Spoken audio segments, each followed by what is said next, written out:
شاید کسی نے کہا ہوگا یا میں نے ہی کہیں سنا ہوگا، محسوس ہی کیا ہوگا۔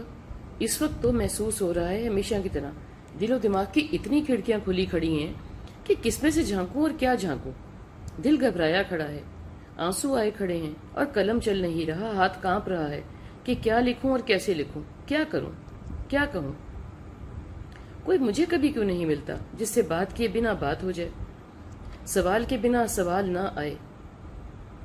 ویسے میرے سوال کبھی تھے ہی نہیں، شاید بلکہ یقیناً سوال ہوتے ہی ہوں گے بڑے دماغ والوں کے، جو پریشان ہوتے ہوں گے، سمجھنا چاہتے ہوں گے، اور سمجھ جن پر اترتی ہوگی جواب ان کو ہضم ہوتے ہوں گے۔ میرا کیا، میں معصوم مطمئن ہوں جہاں اور جیسا ہوں۔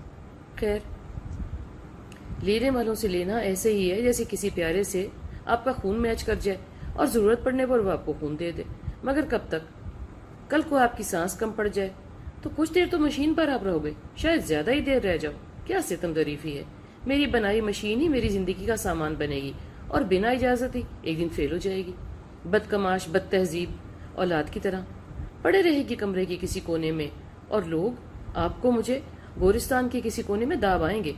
یہ ہے اس لینے والے گستاخ کی اوقات، جو میں کر کے کہتا ہے میں نے دیا، میں نے کیا، میں پہنچا، میرا حکم اور میری ملکیت۔ اسے بتا دو، کہہ دو کہ تو خود کے لیے ہی ناکافی ہے، کسی کی کیا حجت پوری کرے گا؟ ویسے بھی اس کے دیے میں سے کچھ دینے کا حوصلہ تو کر بھی لیا تو کیا، کون سا خود کا مال ہے؟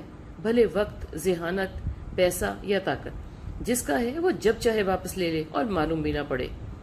پڑا ہے نا، تخت کیسے الٹ گئے، ریاستیں کیسے زمین بوس ہو گئیں، خاندانوں کے کیسے نام و نشان نہ رہے، تاریخ جغرافیہ بھی نہ بنا۔ سو کوئی کتنا ساتھ دے گا؟ میں تو اندر کی سانس باہر نہ پھینکوں تو اگلی نہیں آتی۔